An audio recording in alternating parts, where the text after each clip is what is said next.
Hello, hello, hello, and welcome to episode 215 of the Mo Money Podcast. I am your host, Jessica Morehouse. Welcome back to the show, or welcome to the show for the very first time if you just discovered the podcast. And you got some work to do in terms of, catching up.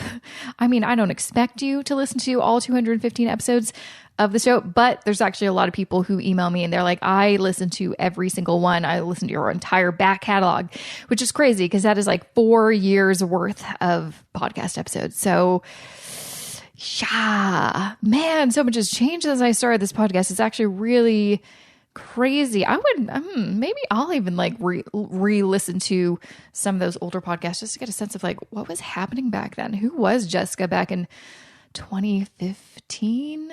It honestly feels like a lifetime ago. But anyways, that has nothing to do with anything. We're at episode 215 and it is 2019. And I have the wonderful Sandy Yong on the show. She is the author of a new book coming out soon, or maybe as this episode airs, as I'm recording, it's not out yet. But anyways, it is called the Money Master Book. You can find more information about it at themoneymasterbook.com. But I met Sandy at almost like to the day this time last year at the Canadian Personal Finance Conference, which RIP does not exist anymore, at least not this year. I don't know if it ever will again. Who knows? Anyways, it existed. No, it didn't happen this year. But anyways, I was at the conference in Toronto last year. She came up to me and introduced herself and said, hey, I'm writing a book. Here's my card. Let's keep in touch. I'm like, okay, cool. And then she was nice enough to come to a few of the events that I was speaking at or hosting. And we just got to know each other. And she's just the nicest, loveliest person who really knows her stuff when it comes to money. And so I wanted to have her on the show to talk about different aspects of her book and why she decided to self-publish and write her own book. We have very similar stories, which I think is very relatable. If you're listening to the show and you're, probably in our age range, if you're a millennial and want to get better at money, you will relate to this episode. But you're gonna love this episode. It's really great. And of course, because I'm doing a huge season-long contest, giving away books, all the books that are basically featured on season 9 of the show. If you go to jessicamorehouse.com/contests, I'm going to be giving away copies of her book, plus books, copies of books of all the other kind of authors that have been on the show this season. So make sure to check that out. In case you never listened to the end of these episodes and this is the first time hearing you, I'm letting you know now. And before I get to this interview with Sandy, I just want to share a few words about this episode's sponsor. This episode of the Mo Money Podcast is supported by Manulife Vitality. Did you know that 60% of deaths worldwide are caused by 4 things? Cardiovascular disease, diabetes, chronic lung disease, and cancer. And these are largely caused by lifestyle choices such as smoking, poor diet, alcohol, and physical inactivity. These are all choices that you are in control of.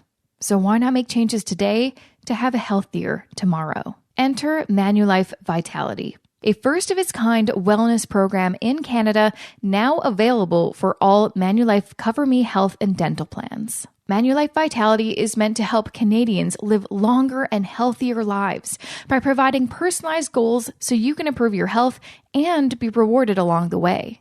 How it works is simple. You track everyday activities like getting your steps in, working out at the gym, and getting regular physical checkups and dental screenings, and you get rewarded with points for your progress. The more engaged you are and the healthier your choices, the more points you can earn to redeem for Amazon gift cards, discounts at hotels.com, and savings on your insurance premiums. Plus, you can get an Apple Watch for as little as $0. To learn more, visit CoverMe.com or manulife.ca/vitality. Once again, that's coverme.com or manulife.ca/vitality. Thank you, Sandy, for joining me on the Mo Money Podcast. Thank you, Jessica, for having me. I'm so excited to be on your show. I know. It's about time because I met you, I feel like for the first time last fall. I want to say that's right? Feels like a lifetime ago, but I think it was only a year ago. And you were so nice and so sweet. And you mentioned that you were working on this book. And is this book now available?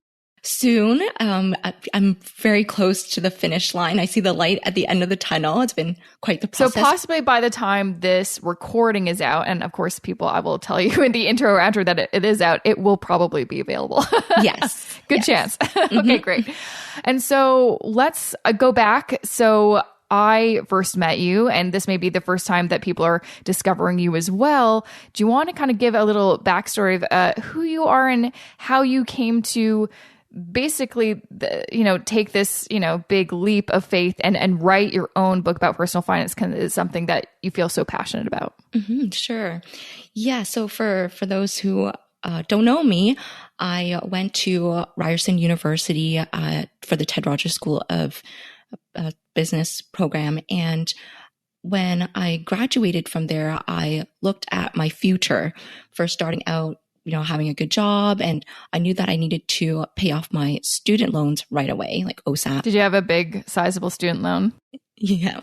And then after that, I figured out like, hey, I've got these major life milestones, just like most other people, saving money for a new property, saving money for a car, having my dream wedding, and then kids RESP, and then my retirement. I'm like, okay, let me sit down. And luckily for me, I like numbers in Excel. So I put together my own document to keep track of how much money I made and what my expenses were and what my life goals were and how much I need to save up to achieve those. And from there, I think in my 20s, it was kind of a very lonely journey because it's tough for people to talk openly about money, right? But the odd conversations I'd have with my coworkers and my friends, I soon realized that a lot of them were still paying off student loans a decade after, or they were struggling and living paycheck to paycheck, and they had no idea the basics of saving and investing. And how did you? It sounds like you already had like a good head on your shoulders. Like most people after finishing their degree wouldn't have been like, I'm going to make an Excel spreadsheet. Does a lot of that have to do with like maybe your business degree or how you were brought up? Because it sounded like you already kind of knew this stuff. Whereas totally agree. When I talk to people my age, most of the time they're like, oh my God, I have no idea what I'm doing with money. I'm like, we're in our 30s now. Like, interesting. Yeah, for sure. I think a part of it, the business degree helped a bit, but I mean, what you learn in school, you learn about corporate finance and business finance, not so much about personal finance. And it was a good friend of mine who had recommended me to read the classic book, Rich Dad, Poor Dad by Robert Kiyosaki. And that was, I call it my gateway book into the world of finance. And from then I was immediately hooked, and I went to the local library and I would just borrow personal finance book after personal finance book. And I just taught myself how to do it. And from there, I was just, in a way, I was kind of addicted or a money nerd. And I just took ownership to handle my money, because growing up, living in a household where my father was a sole provider for our family, it was tough. And we lived a very modest and humble life. And we didn't really go on any family trips. And you could see that my father was good at budget keeping and managing money and having just enough for us. But, with my mom, she had mental illness, so she had to be a homemaker. And there were some good sides to seeing my father handling money, but then also the bad side, seeing my mother struggle and being dependent on my father. And I think that I realized that I wanted to be an independent woman and to be able to have the lifestyle that I wanted. Right. Yeah. No, I think a lot of people can really identify with that, myself included. Like, similar situation, grew up in a household where my mom was the money manager, so it wasn't so much the independence factor, but it was just we grew up very frugal. And I remember, I'm like, once I'm an adult, I'm going to do things differently. And obviously I made different choices. They had like 3 kids in their 20s. Like they did pretty good, but it is one of those things. And I think that's like almost a very, well, I don't know, maybe I'm just saying this, but I feel like a lot of millennials that come across, they have a very similar kind of perspective in that they grew up a certain way. And then when they, when I become an adult or finish university or whatever, they're like, I want to do better or find a way to get the stuff that I wasn't able to, whether that means like we never traveled as a family, so I want to make sure that is a big priority or whatever the case. So I think that's really fascinating. So that clearly had a big impact on your trajectory, I think. So you finished university, you started working, and you started kind of getting into, reading all these personal finance books. And it sounded like you kind of made a plan and then you just started working towards it. Is that kind of how it happened? Yeah, that's pretty much how it happened for me. I had the benefit of living at home. My parents didn't force me to move out, and even though I was on a very modest salary at the time working for the conference planning industry, I made sure that every paycheck, I automated it to make sure that it goes into my savings and then eventually into my investments. And I saved about probably 40 to 50% of my paycheck by living at home for pretty much the majority of my 20s. And thank goodness, I had a good relationship with my father to make that happen, because I know some other people struggle with that family dynamic where they're an adult now, but yeah, sometimes it's not an option. Yeah, I remember like I stayed at home after I graduated for an extra year, and I was just so ready to get out of there, but I was broke and didn't have it. Like I couldn't find a job. And I'm pretty sure like your story's similar in that I read somewhere that you graduated in 2009. Is that right? Mm-hmm. Yeah. During the economic recession. Me too. Not a good time. Yeah. Not a good time, right? And you're like, okay, so this isn't because like literally it's funny. I talked to people who graduated a few years earlier, like 2006, 2007. And they're like, oh, like it was easy peasy. They found a job right away and started earning. And I'm like, wow, if I'd only just like graduated a few years earlier. I'm so curious I'm glad I'm on the path I am, but I'm so curious how things would have been different. Because I feel like because I graduated when I did and it was so difficult, like I had to learn about money because I had none. Yeah, I think like just starting from the ground up and, being able to learn that money you have to earn money and be able to preserve that and build your own wealth. And I think in hindsight, it's kind of like a blessing in disguise that I'd graduated during the economic recession, and I had, some savings in an RSP. And I remember my dad telling me, okay, don't touch your money. And even though it's down right now, eventually it'll bounce back up. And I took his advice and he was right. So I'm glad that he kind of gave me some few tips here and there to kind of make sure that I had the right money mindset going forward. Yeah. And the truth is like, you and I were lucky in that we had some good role models that were there to kind of give us those kind of starting out tips. Whereas a lot of people, they don't, because maybe their parents also aren't very financially literate, which is, I think it's even harder for those people because they really are starting from unlearning some things and then learning these kind of new habits to kind of start implementing in their lives. So I assume that is kind of one of the inspirations of you creating this book, so people will have kind of a new modern take on how to kind of get started with that kind of stuff. Yeah, I just figured, after spending a good decade teaching myself how to save and invest my money in the stock market, and now being a real estate investor, I figured, hey, if I can do it, I can teach other people how to do it. And so I can help others to become financially independent. Mm-hmm. So let's get started with this book, because it seems like a very huge undertaking. What was like when you were thinking of like, I'm going to write my own book about personal finance to help people, where, you kind of wish you had maybe this particular book in the layout that it is. What is the main kind of message that you want to get across from this book? What do you hope people after reading it will feel or take away from?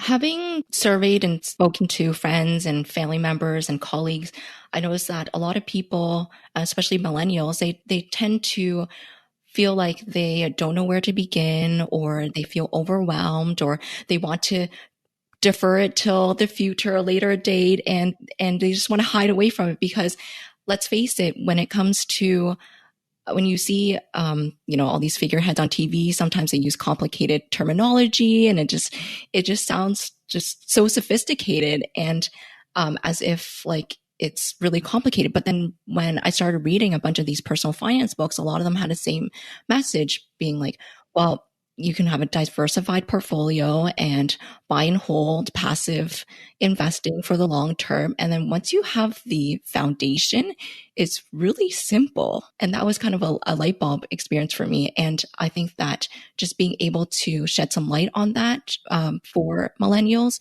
to know that they have the power to handle their own finances, in many different ways, whether their own or with technology or with a financial advisor. All the resources are right in front of them. They just need to take action and take ownership to start learning and applying those skills. Yeah, I think you mentioned something so important there. And that's definitely like I had a light bulb moment too when I just kept on doing research specifically about investing, because I always felt like I had all the other stuff down pat. I got it. But when it came to investing, it just seemed like a huge hurdle. Like I just couldn't, there's a big fog in front of me and I just could not see to the other end. And whenever I'd have conversations with people that were, very educated in investing, they would use terminology that I didn't know what that word was. So I felt like I couldn't understand the meaning behind what they were saying. And then I started doing research and then I realized, okay, well, all of these very credible investing books are literally saying pretty much the same thing. So it's not that hard. And I think that's kind of like a really important takeaway that I feel like whenever I have a guest on this show and we talk about investing, I'm like, it isn't that hard. It actually is so simple. The people that make it sound like it is complex or just for the elite, or you already have to have wealth to build wealth, those people have some sort of MO. They want to sell you something like a service or a specific product. They want to scare you away from something. They have some ulterior motive and you have to be aware of that. Yeah, definitely. The ones that I find that usually kind of divert from like that kind of main messaging of it's not that hard, build that foundation through, a diversified portfolio of, passive investments. And then you can build upon if you want some alternatives or real estate or anything like that. Like that is kind of like the main messaging of any good investing book. But there's a lot of articles out there that I think are kind of clickbaity. And there was one recently I saw in the news that was just like, basically the title was a complete opposite of any kind of good financial advice. And people will read that and think that, oh, well, maybe that is truth. And that's where it kind of gets convoluted and confusing. And then that's where people are like, I'm just going to opt out. I'm just not going to.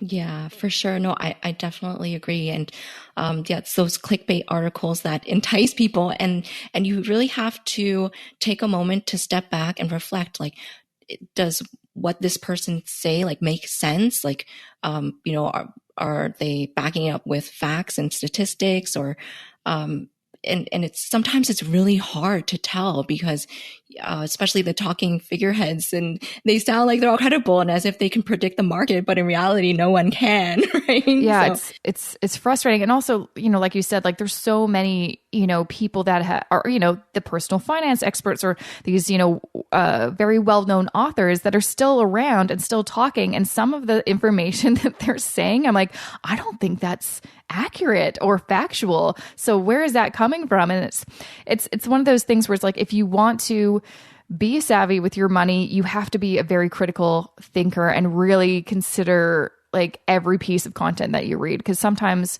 man, the stuff that I read sometimes from people that like, this person wrote a really good book. Why are they saying this information that doesn't go along with all this other information that I know is accurate? It's frustrating for someone who knows this stuff. I'm like, it is so frustrating.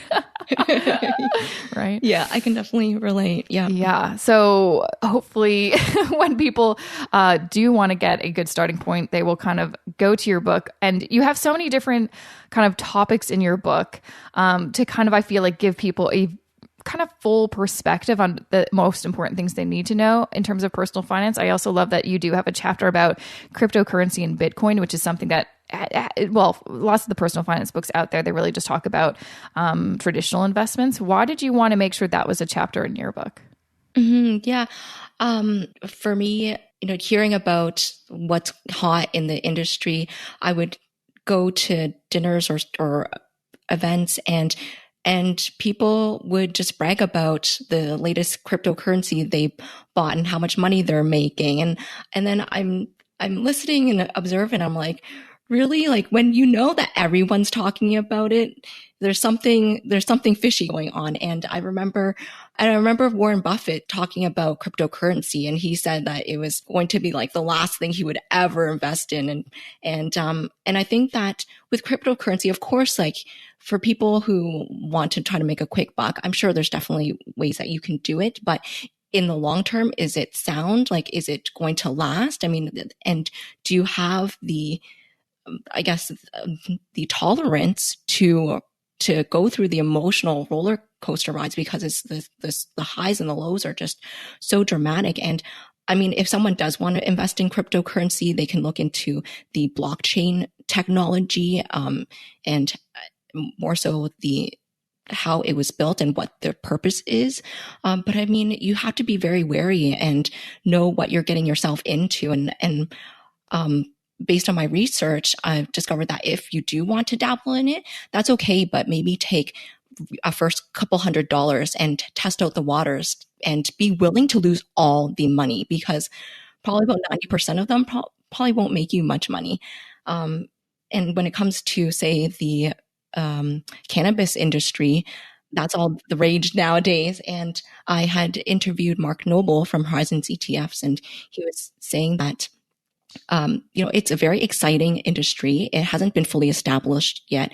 There's still a lot of industry regulations and legalizations to take place all across the world. But as people are warming up to it, I think people feel like it could be the next big thing, like the next big Apple or Amazon, and that's what's feeding that frenzy. But again, you have to look at your whole entire financial portfolio and make sure that you're diversified, because you could make tens of thousands of dollars. I have coworkers who's made tens of thousands of dollars, and then the next week they've lost it all. Oh, yes. So. I totally know what you mean. Me and my husband, he bought a bunch of individual wheat stocks and ETFs. I have an ETF that I bought and I'm just holding. I have lost a ton of, I didn't invest much money. I invested like $300, like nothing. I just wanted to test it out. And I think invested more than that, but it doesn't matter. Anyways, I lost a lot of money, but I'm not going to sell. I'm just going to hold it and see what happens. But yeah, my husband got really into it because it was when it was really, really popular. I want to say like a year ago, maybe 2 years ago. And he made a ton of money and he lost a ton of money. But the reason I'm not like, ripping my hair and I'm like, what did you do? It's because we really talked about, okay, you're going to do this. That's fine. And it's your own personal money. But what percentage of your portfolio are you going to play with? And so it doesn't affect his retirement portfolio or anything like that. No, it's a very small percentage just for speculative investments. And so, and that's just like exactly what you said. It's like, there's nothing wrong with doing like individual ETFs or stocks or, speculative stuff like that. However, you just got to make sure it's a specific part of your portfolio. So you don't lose all of your retirement savings by trying to bet on this horse that may or may not win the race. Mm-hmm, exactly. Yeah. I mean, by all means, if you have some fun money set aside and you're willing to risk that portion of it and know that it could go down to zero, then sure. And I mean, as long as you also have a learning experience from it and to learn about how much risk you can take and what were your emotions going through the ups and downs, and just to kind of test the waters, I think that's fine. But would you put all your life savings in it? I probably wouldn't recommend that. No, like you wouldn't gamble, go to the slot machine and like put your whole life savings or anything like that. Like you would never do that in real life. But I think people get caught up because they hear of these people that bought the stock that just came out and made a ton of money. Like, oh, I wish I did that. Well, maybe I'll do it for the next one or whatever. And it's just, it's hard because it's like, yeah, no one can predict the winners really. So you just never know. Part of your book, you also talk about, which I really like, just the kind of habits and thoughts of some of the wealthiest people. Because I feel like in general, all of us are trying to learn about personal finance and how to better manage our money and invest our money and all that kind of stuff so we can build our wealth and, live a better life. We don't always want to be stuck to a budget and all that kind of stuff. So what are some of the things that when you were doing your research, you found, these are how the wealthy people are kind of managing their money, or, these are some of the habits that maybe we should kind of take into consideration for our own lives. Mm-hmm. Yeah. So, one of my favorite things that I recommend is to create a dream board or a vision board. Big fan of that. Mm-hmm. Yeah. And I think that is great because, so what a vision board is that you take all of your goals that you want to achieve, and there could be different categories. It could be education, career, of course, what kind of house do you want? What kind of car? Do you want to go on vacations? Like, what kind of lifestyle do you want to have? What kind of skills do you want to achieve? Or maybe you want to have a family, and you write down those goals, and you can go through Pinterest, which is what I did, or take some I love it. lifestyle magazines and cut out different pictures and put them on a poster board, and you can write down the date that you want to achieve it by. And so my husband and I put together our vision board, and we update it maybe about every 6 months or every year.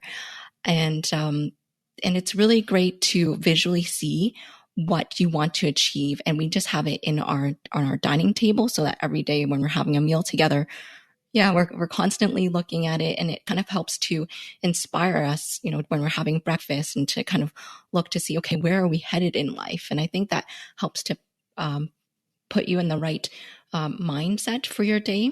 And another thing that we have recently picked up is the 5-minute journal. Oh, is that like the bullet journal that I always see everywhere? Is that what that is? Or is that different? I'm not sure what the bullet journal is. I have no idea what it is either, but everyone has one, and I feel left out. So, and so my husband and I, we love listening to podcasts, especially when we're driving in the car. And he noticed that a lot of successful entrepreneurs were talking about journaling. And so one of the most popular ones is the 5-minute journal. And what you do is that when you first wake up, you spend the first few minutes writing about what you're grateful for, the top 3 things that you want to achieve during the day, and you write an affirmation, so like an I am statement. And then at night, before you go to bed, you pick up the journal again, and you reflect on what 3 amazing things that happened today, and also what was one thing that could have made your day better.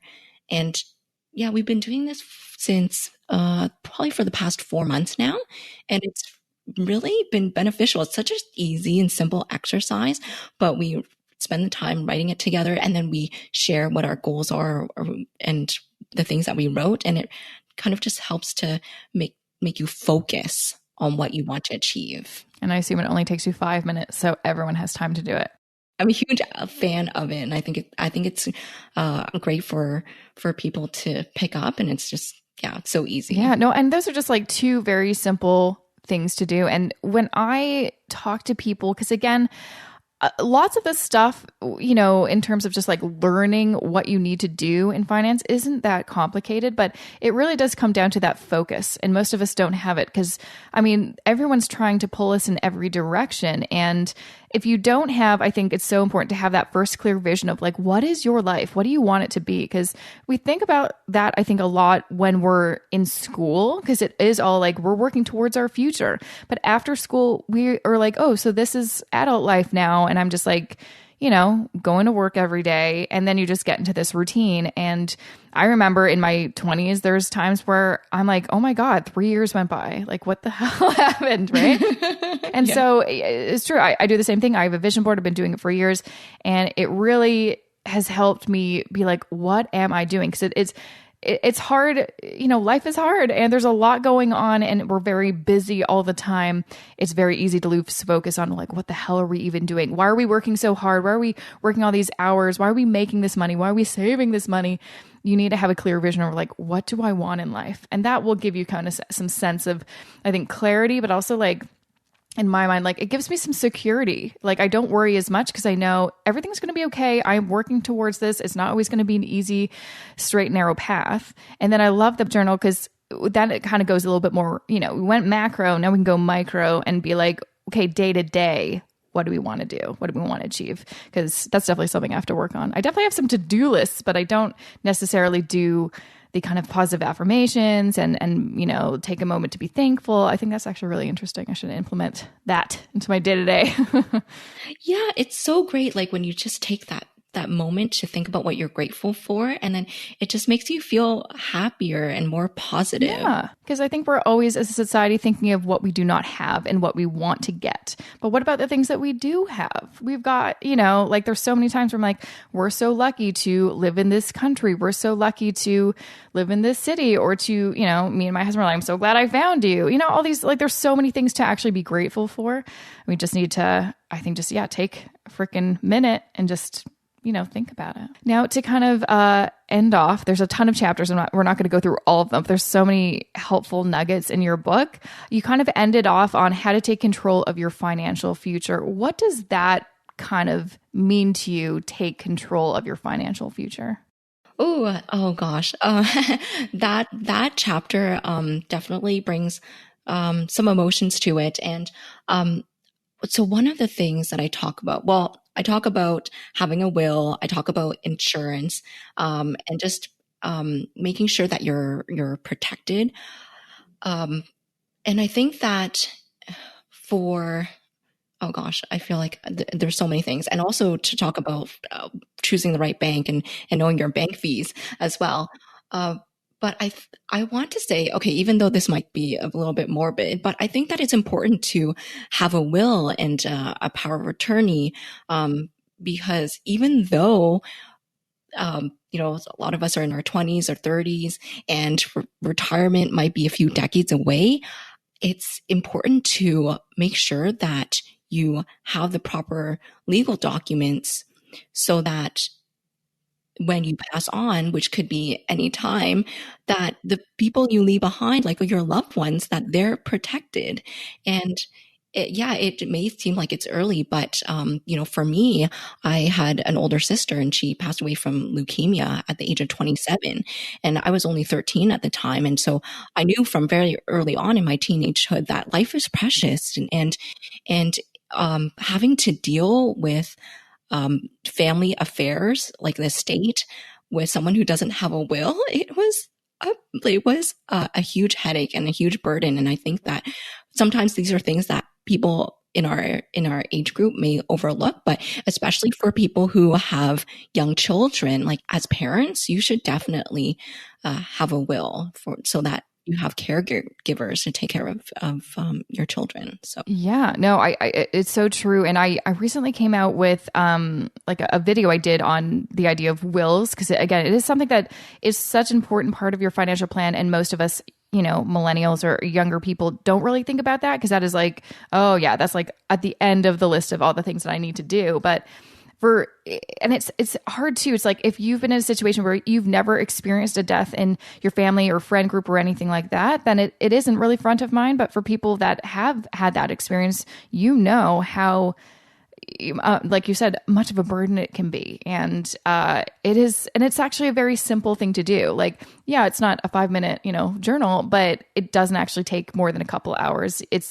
And the options, actually, there's a lot more options these days. So yeah, no, I totally agree. I think if you want to make sure that you've got that off your list and it's not something, weighing on you, it actually isn't as hard as you think it is. And it's so, so important. Because yeah, like you said, like, I recently saw there was someone I went to university with, and she's in her early 30s. She was married, and she announced that her husband passed away, and suddenly. And it's like, wow, you just don't ever know what could happen. So, I mean, obviously hope for the best, but prepare, for the inevitable, because we all die one day. But yeah, that does sound morbid. Let's not end on that note. I'm going to find a more positive note that we can end on. When I first met you and you were telling me that you were working on this book, I can tell that you were so excited and passionate to come out with this book, and also just like basically help people, which is, I think, what drew me to you, because that's exactly where I come from. It's like, I love, doing what I do for a job, but at the end of the day, the reason I'm doing this is to get that kind of, feedback from people, be like, wow, I learned this and this is really going to help me. Just like how you, found those books. Similar, I found a bunch of books and they just changed the course of my life, and I don't know where I'd be without them. So with that being said, what is kind of one thing that just a significant message that really affected you in your life that you want to share to listeners right now? Oh, so many thoughts. I know. That's a big question. I think what I really want people to do is to start taking action. And no matter what age you're at or what your financial situation is, just get up and do something, because the longer you delay, it really impacts your financial future. And I know that a lot of people don't really want to think about retirement, but I mean, now we're in a society that a lot of people can't even retire at the age of 65, and they're forced to stay working. And it's really sad to see, right? Whether it's our parents or grandparents going through that. And I think that it's time for us to stand in truth and just to take some responsibility and go out there, go and read some personal finance books, read some blogs, listen to podcasts, and just take the time to educate yourself and start doing something, even if it's the smallest thing. I think that over time, if you create these good financial habits, it will make such a huge difference in your life. And when it comes to compounding interest, which is one of my favorite things, basically what it tells you is that your money can grow and compound, and it will start making more money for you. And that way you don't have to slave away at work trying to put all the savings aside. If you start investing, and there's many ways to invest, you can have that money work for you. And that way you can have a secure financial future. Absolutely. No, I really love that. I think that is such a clear and important message, is we all need to take responsibility for our own financial lives, because I don't know why, but I think, growing up and when I, finished university, I never thought about that. I thought, I don't know, someone else will take care of it, or I'll hire someone that will take care of it. That's what all the wealthy people do, right? Like they don't deal with it, directly. It's like, well, actually the smartest people that are the richest, they are involved in their finances. So you do have to take responsibility for that part of your life. And it's not that hard. You can absolutely learn it. But you do have to take the time and energy to put that effort into it. But like me now, I'm in my 30s, and I am so glad that I did take action in my 20s, because now that I'm in my 30s, and I tell everybody this, like, it is crazy. It feels like the past 10 years went by so quickly. But because I was doing all of those kind of things, like make an automatic, start investing early, all that kind of stuff, I now am in a situation where I have never had this much financial security, and that I thought I was going to be poor forever. In your 20s, it's a hustle, it's a struggle, and it's not easy. Your 20s kind of suck, honestly. But if you put the work in your 20s, you can kind of reap the rewards for the rest of, your 30s, 40s, 50s, and so on. So, yeah. Yeah. And it just gives you that peace of mind, right? And just, absolutely. Well, thank you so much, Sandy, for taking the time to chat with me. I can't wait for your book to come out and for people to grab a copy and start getting to work. Yes. Oh, well, thank you so much, Jessica, for having me. And I'm so excited to share my story with you today. Absolutely. Oh, sorry. I forgot to ask, where can people find more information about you and your book if they want to check you out? Mm-hmm. Yes. Well, listeners can head over to sandyyong.com. That's spelled SANDYYONG.com. And you can find me on Facebook, Instagram, Twitter at The Money Master Book. Perfect. Thank you so much again, Sandy. Thank you, Jessica. And that was episode 215 of the Mo Money Podcast with Sandy Yong. Make sure to check out her website, sandyyong.com, or themoneymasterbook.com. You can also find her on Twitter and Instagram under The Money Master Book is where you can find her on the Insta and the Twitter. And of course, I'm giving away copies of her book, and you can find out more information at jessicamorales.com/contest for all the deets on that. Also, something I didn't mention at the beginning of this episode, but I think it's also very important and pretty cool, is for every copy that is bought of her book, she is going to be donating $2 to the Center of Addiction and Mental Health. So you're doing some good. You're giving some money to charity if you purchase a copy of her book. And of course, you can check out the show notes for more information. All of these important links, all easy peasy in one nice place. The show notes on my website is, of course, jessicamorales.com/215 is where you can find all that information. I have some very important things to share with you, so do not go away. Just a few words I want to share about this episode's sponsor. This episode of the Mo Money Podcast is supported by Manulife Vitality. What's your vitality age? I just checked mine at vitalityage.ca and discovered I've got a vitality age of 32.